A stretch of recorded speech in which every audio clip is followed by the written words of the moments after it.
Се сеќавате дека од неодамна зборувавме за отворени небеса, тоа беше саботата после Водици, 19, да, 21 некаде, да. Сега нешто во тој контекст, ама насловот на темата е небесна врата, или врата небесна, небесна врата.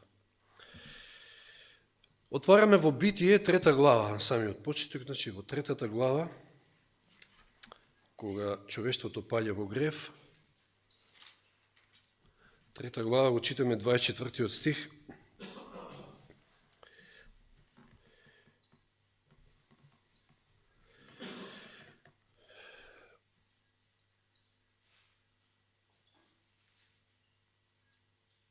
Ајде, 22 откако нели се случува првата жртва, првите жртви се колат и Господ ги облекува во кожи, човекот и неговата жена, и вели и Господ Бог рече, еве човекот стана како еден од нас, знаејќи го доброто и злото, да не ја испружи сега раката и да набере од дрвото на животот, па да јаде и да живее вечно. Затоа Господ Бог го испрати надвор од Едемската градина, за да ја обработува земјата од која е земен, и го истера човекот и насили источно од Едемската градина.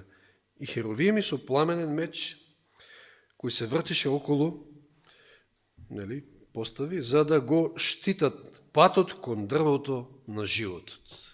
Значи, на таа врата на рајот, истеран е човекот, Адам и Ева се истерани надвор од Едемската градина, источно од рајот, и на самата врата, самиот влез, каде што подосна тука ќе доаѓаат и дури ми се закочи умот. Браќата Каин и Авел, да, благодарам, принесувале тука жртви.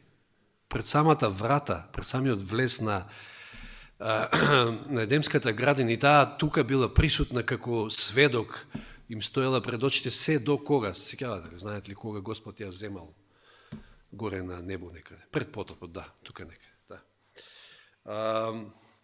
Значи, ги истера источно од рајот. Источно од рајот е клучна книга на нобеловецот Џон Штајнбек. Овој обемен роман ги следи преплетените судбини на две семејства, Траск и Салинас, чии припадници безнадежно го повторуваат падот на Адам и Ева, затоа и веројатно и насловот источно од рајот, како и смртоносното ривалство на Каин и Авел. Тука ми стоеле, ама не ми текна да си прочитам.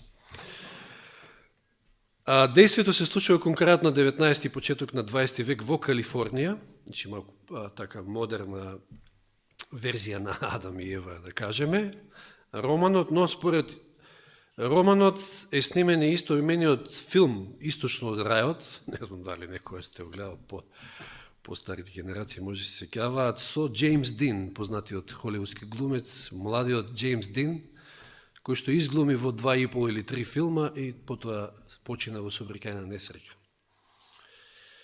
Сум ги гледал, ама одамна не се сеќавам, Бунтовник без причина беше едниот, кај што глуми некој тинеџер. Но овој, да, источно од рајот, каде што тој во улогата го глуми тој Кол Траск, значи брат-близнак на Арон. И затоа е веројатно и насловено. И тоа било инспирација за многу други дела, меѓутоа еве спомнав едно, ме асоцираше на филмот, па видов дека всушност се правен според роман.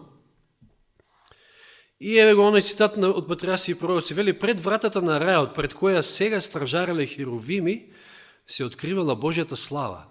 Тука се откривала Божјата слава. И тука доаѓале првите поклоници да се молат на Бога.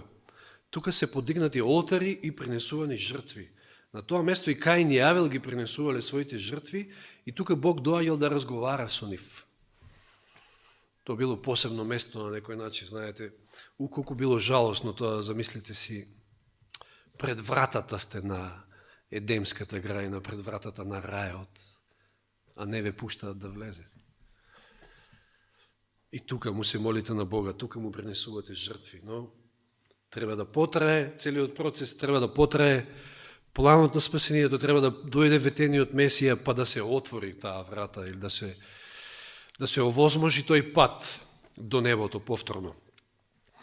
И сега повторно можеме да спомнеме како тогаш во Битие 28 глава оној случај со скалата, со Јаков, 28 глава. Не мора да читаме се, меѓутоа еве насловот, барем поднасловот всушност на овој дел во Константинов е Јаков во Ветил, а Ветил што значеше во превод? Божи дом. Или вели овде, еве 17 стих, знаете, значи целата сцена, да не опишуваме пак, Господ во сон му дава на Јаков да ја види онаа скала, каде што нагоре, надолу се движат ангели од небото и надолу, и тука баш е онаа убава слика дека таа скала допирала до самата земја, и Елен Вајд вели, ако за само едно скалило била покуса, да не допирала до земјата, спасението не било можно. И таа скала е Исус, всушност и човек и Бог, и тоа во таа наша човечка природа, и тоа е таа врска. Тоа е патот до небото, тоа е таа врата всушност. Тогаш рековме, нели, отворени небеса, и всушност тоа е таа врата. Исус е вратата небесна. Во Јован 14 глава 6 стих го знаеме сите стихот: Јас сум пат, вистина и живот. Дела 4.12 вели, нема друго име на земјата преку кое што може да бидеме спасени. Едноставно, спасението не е можно без Христа. Мора низ таа врата. Една е вратата. Па ако се сеќавате дури на Ноевата арка, која ја поредивме со Исус едно време кога зборувавме, имаше само една врата. Немаше повеќе. Тоа е единствениот влез во небото. Но луѓето од секојаш сакале да си направат свој пат до небото. И може би највпечатливиот пример во Библијата е во Битие 11 глава, со Вавилонската кула. Да се подсетиме, ќе читаме првите 4 стиха, 11 глава од 1 до 4. Целата земја имаше еден јазик и исти зборови. Ама кога луѓето се преселија од исток, најдоа рамница во Сенарската земја и се населија таму. Значи, Божиот народ бил по ридиштата, по планините, ако читате во Патриарси и пророци, а овие се спуштиле по богатите рамници. Им било битно нешто друго повеќе, исто како Лот ја избрал рамницата, добро пасиште и така натаму. И си рекоа еден на друг, ајде да направиме плитари, значи цигли, и да ги испечеме во оган.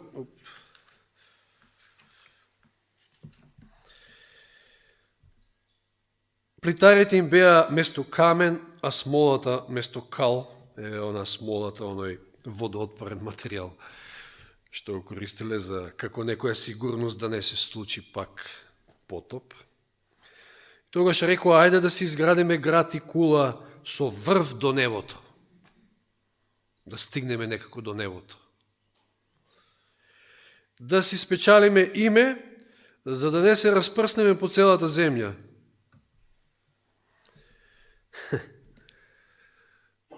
Спротивно на она што Господ го кажал. Плодете се, множите се, населете се по цела земја. А не, овие сега градат град, се собираат на едно место, сакат да си спечелат име, своја слава.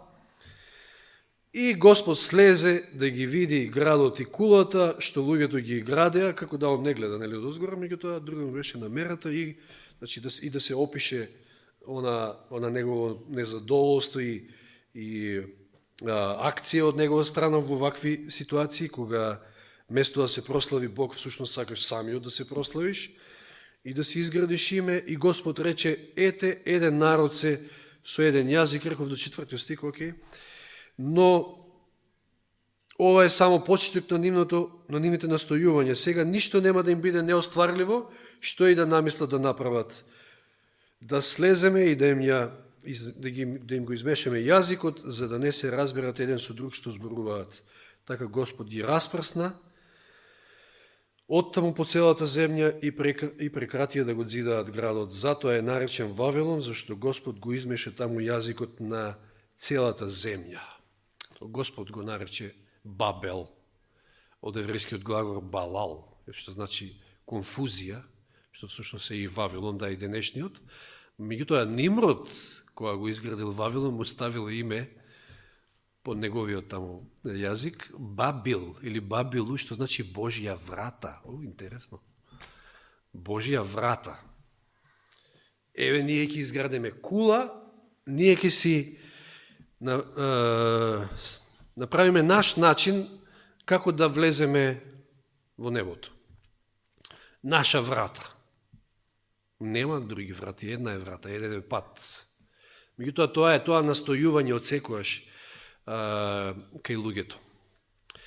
И знаеме во Откровение 17 глава дека тој Вавилон што е спомнат, сликовито, со своите керки, тоа е всушност католичката црква, која што промовира спасение со дела.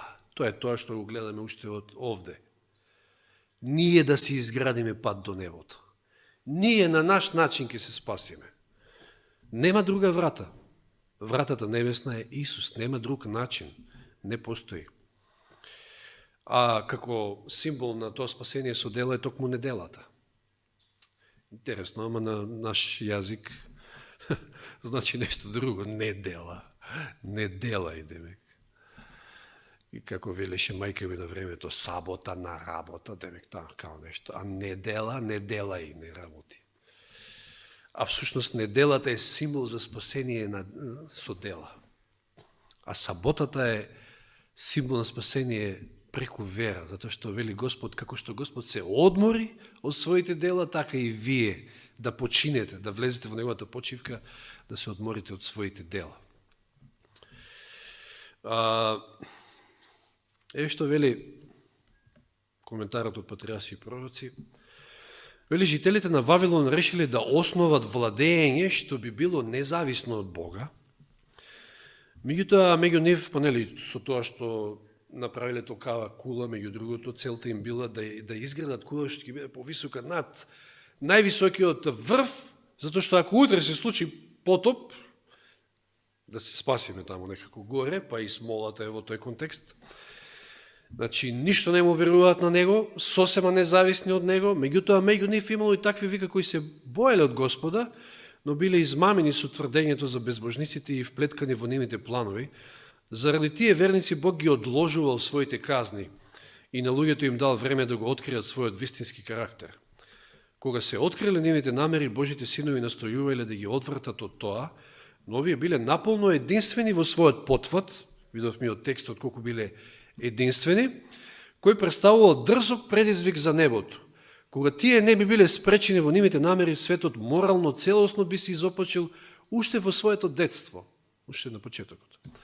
Нивниот сојуз се заснувал на бунт. Тоа би било едно царство создадено да ги извиши самите нив, а не во него да се слави и да се почитува Бог.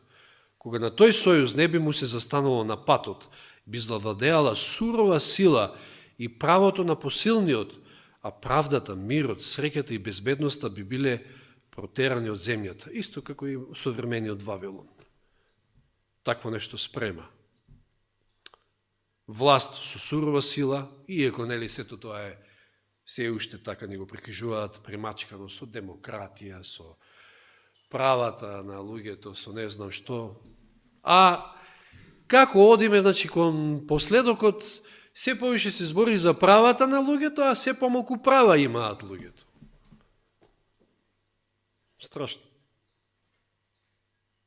Ја баш неодамна кога беше, кога доаѓавме навака во таксито и една жена, постара, повозрастна, ама веројатно свесна. Луѓето се доста свесни за многу работи. Вика, еве, ќе влезеш на Фейсбук, ја па на Фейсбук ретко влегувам и не ми се познати тие толку работи, ама ќе влезеш на Фейсбук, вика, и не е како порано, вика, сега не ти дава од сите пријатели се над зидот, да кажеме, како да те насочува, како да некој од таму, значи, те насочува каде, што, како, значи. Че едноставно како да сето тоа е креирано, ако, прочем, ако ја гледавте проповедта, ќе ја молам да ја погледнете од пропоет што ја пуштив од неодамно минатата сабота, ако не беше на HatsPPA профилот Digital Dopamine, дигитален допамин. Погледнете ја, совршено добра. Видите како делуваат сите тие средства, технологии, телефони и така натаму. Како едноставно ве навлекуваат полека, но сигурно. И да, и за тоа стои некој, точно е, па тоа не е само така дадено. Деме кај сега некоја социјална мрежа да се дружиме, да се поврзуваме и така. Да, во ред, тоа така изгледа, ама позадина си има секако.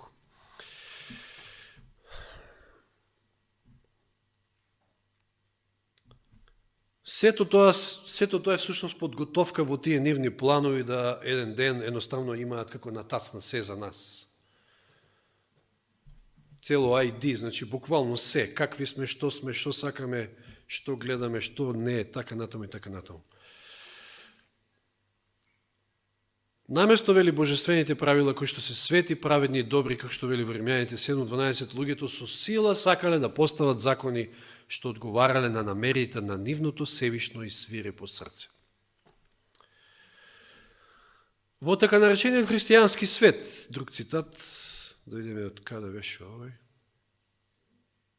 Патриарси пророци исто, мнозина се одвраќаат од јасното учење на Библијата и својата вера ја градат врз човечки теории и врз пријатни измислици. Значи, сега Елен Вајт насочува нешто друго, на некакво друго, поинакво градење на кули или свој пат до небото, преку човечки теории и вели пријатни измислици. Тие укажуваат на својата кула, под наводници, како пат по кој можат да се искачат на небото. И додека учат дека грешникот не мора да умре и дека спасението може да се осигури без подчинување на Божиот закон, знаеме такви верски заедници има, луѓето со воскит просто се внесуваат во вешто срочените зборови на тие говорници. Значи имате еден куп денес лажни науки кои што всушност се не ништо друго него создавање и градење на една кула, собствена кула како онаа вавилонска, за еден некој свој начин на спасение и доаѓање до небото. Кога оние што тврдат дека се Христови следбеници би биле готови да го прифатат Божието мерило, односно неговиот закон, тоа би ги обединило, но се додека и се придава поголема важност на човечката мудрост, отколку на неговата света реч, ќе постои поделба, раздори, несогласија. И секи изгледа како Вавилон, нели? И затоа и вели фактичката конфузија на денешните меѓусебно противречни секти и вероисповеди наполно одговара на изразот Вавилон од пророштвото во Откровение 14:8 и 18:2. Значи, тие стихови всушност тука го применува изразот Вавилон на црквите во овие последни денови толку наклонети кон светот и толку различни, толку конфузни во своите учења. И не само црквите, се е веќе денеска конфузно. Нештата кои што ги знаевме до пред 10, 15, 20 години, кои што беа сигурно поставени на сигурни темели, веќе денеска се е разнишано. Се излегуваат се некакви експерти и ти кажуваат некои работи, мислам да на главачки овака да се свртиш да речеш што зборува овој. Значи, нешто ново, нешто нечуено. Луѓето губат здрав разум веќе, мислам, ја не знам што да кажам друго. Близо е, еве друг аспект, како се градат кули, како некои се обидуваат. Вели, мнозина се трудат себе си да си создадат небо, стекнувајќи и обезбедувајќи си богатство и власт. Како денешната елита, нели? Се име тоа во главата, како да сгазат уште некого и да истрпат од неговите ресурси, да се збогатат. Тие пакосно зборуваат за насилство, зборуваат горделиво, Псалм 73:8, газејќи ги под нозе човечките права и омалуважувајќи го божествениот авторитет. Горделивите силници можат известно време да имаат голема сила и власт. И да, Господ ќе им даде, ја што велам во Откровение 17 глава, да се порадуваат таму за еден час, што вели. На таа апсолутна власт на цел свет. Прашање дали ќе биде на цел свет, ама како и да е, ќе си Или пак нели има варијанти и мислење дека ќе биде поделена на 10 реони, што мене така ми изгледа со овие превирања Русија, не знам, Европска Унија. Све е тоа исто, само што пак прават некој филм за нас или пак ете за на крајот со кој дел ќе преовлада.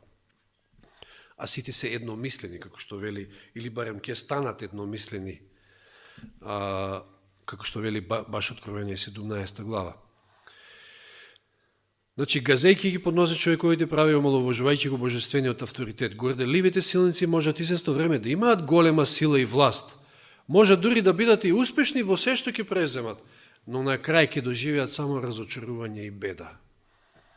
Близо е времето кога Бог ќе води истрага. Севишниот ќе слезе да види што изградиле синовите човечки, какви тоа кули изградиле. Слично како нели во времето на Нимрод, Вавилон. Ќе се открие неговата сила и неговата врховна власт, а делата на човечката гордост ќе бидат претворени во прав. Како оној камен во Данијел 2 глава, кога го руши кипот и се распарчува. Прав станува се, сета таа човечка гордост, величина, ништо тоа нема да остане. Сега, кога зборуваме за Божјата врата, небесната врата, Псалм 77:13, за жал, никаде во никој македонски превод не е добро преведен. Ајде да го прочитаме како е во Константинов, 77:13.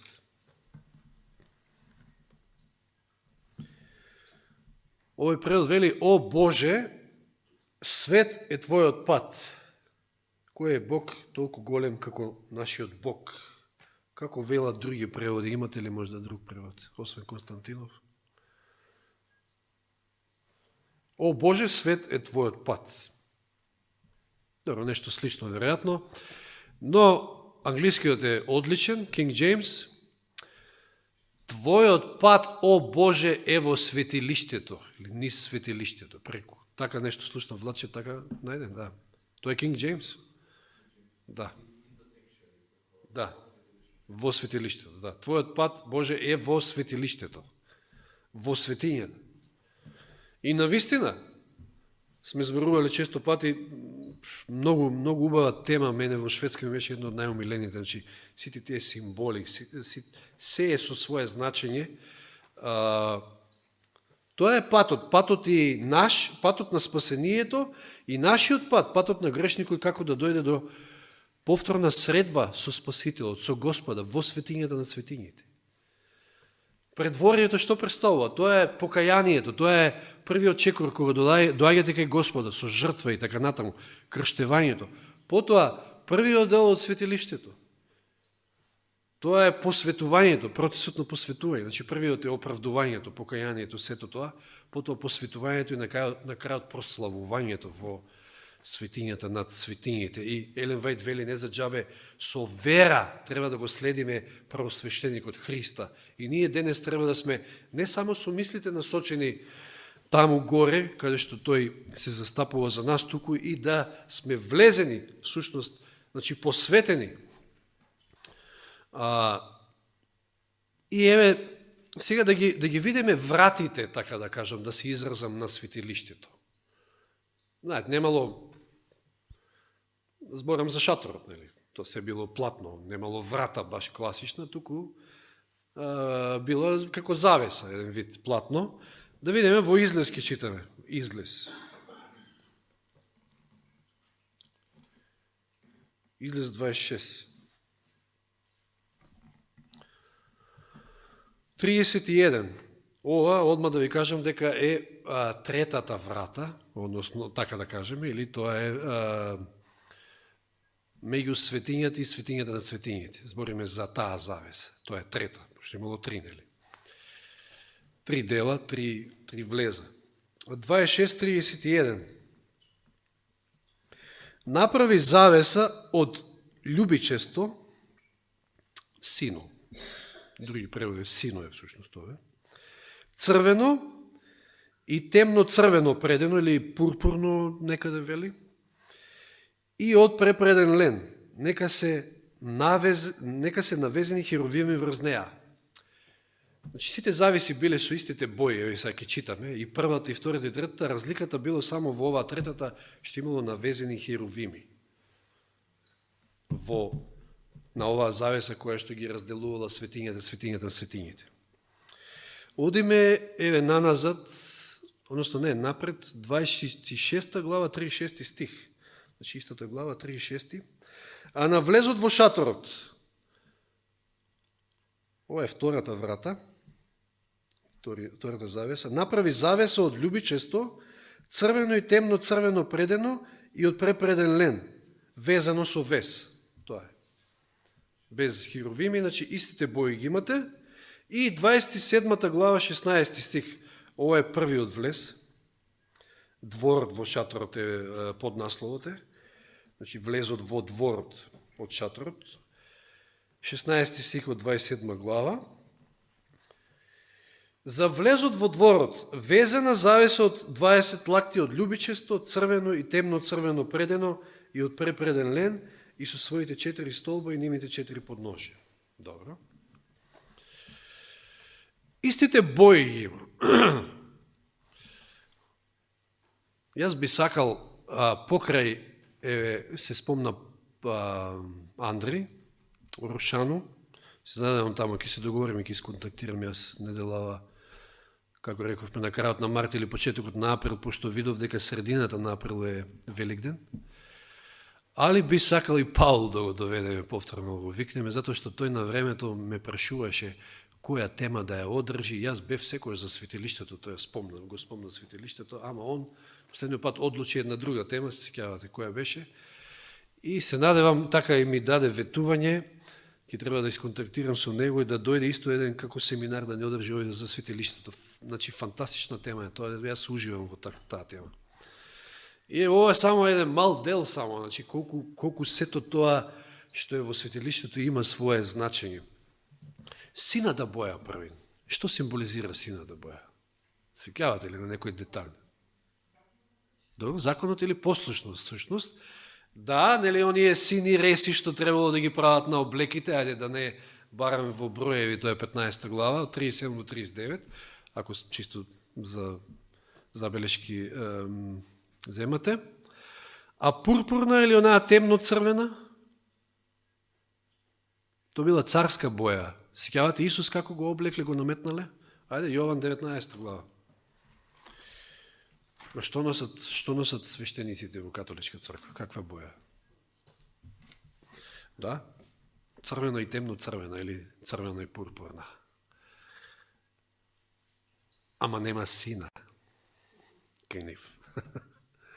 Да, ако читате во 17 глава Откровение, ќе ги пишува тамо во што е облечена блудницата, во кои бои. Токму тие. Црвена и темно црвена. Меѓутоа сега читаме во, рековме, Јован 19, 1 и 2.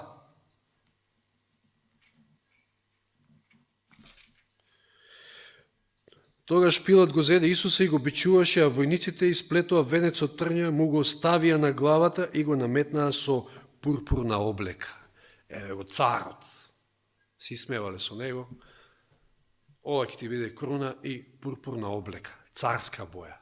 Че имаме послушност со сината боја, царска боја е пурпурната, а црвената веднаш асоцира на жртва, на крв, но и понизност.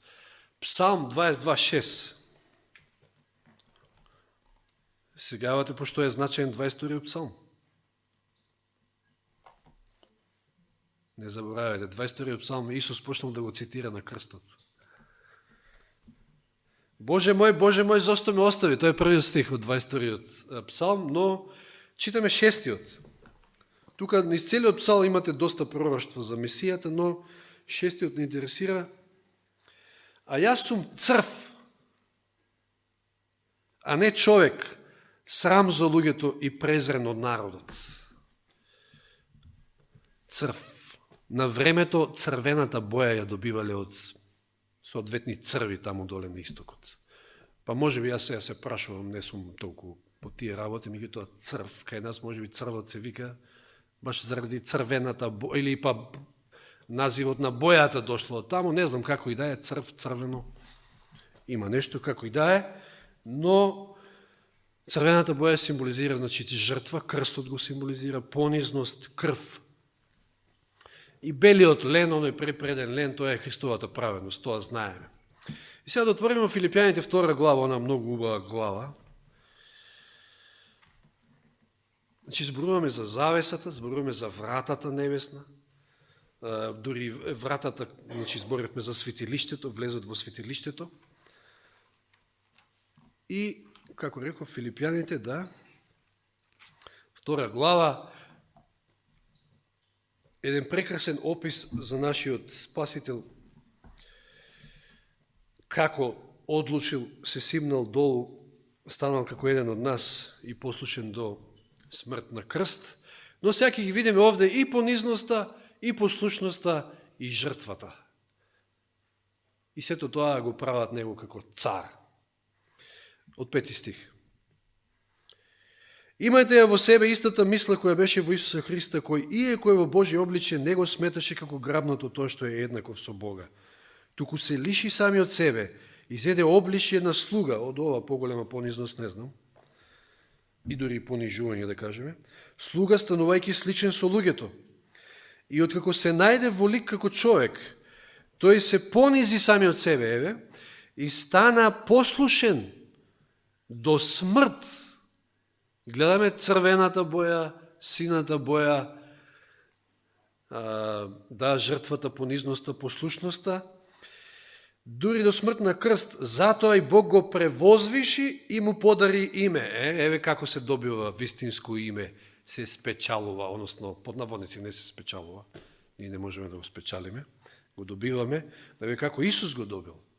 Било подарено име, некако името што сакале да си го изградат вавилонците.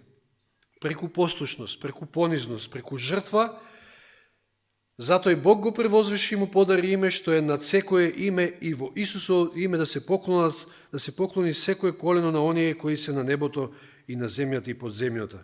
И секој јазик да исповеда дека Исус Христос е Господ за слава на Бог Таткото. Тој е царот. Преку понизност, преку послушност, преку жртва Исус се зацари.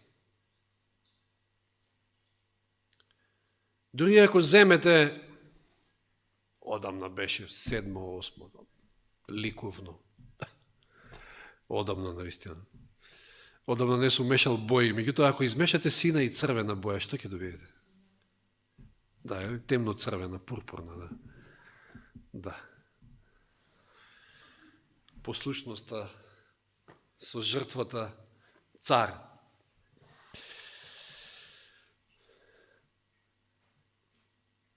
Доволно ќе, значи сепак ова е обемна тема, мислев дека ќе ја завршам, но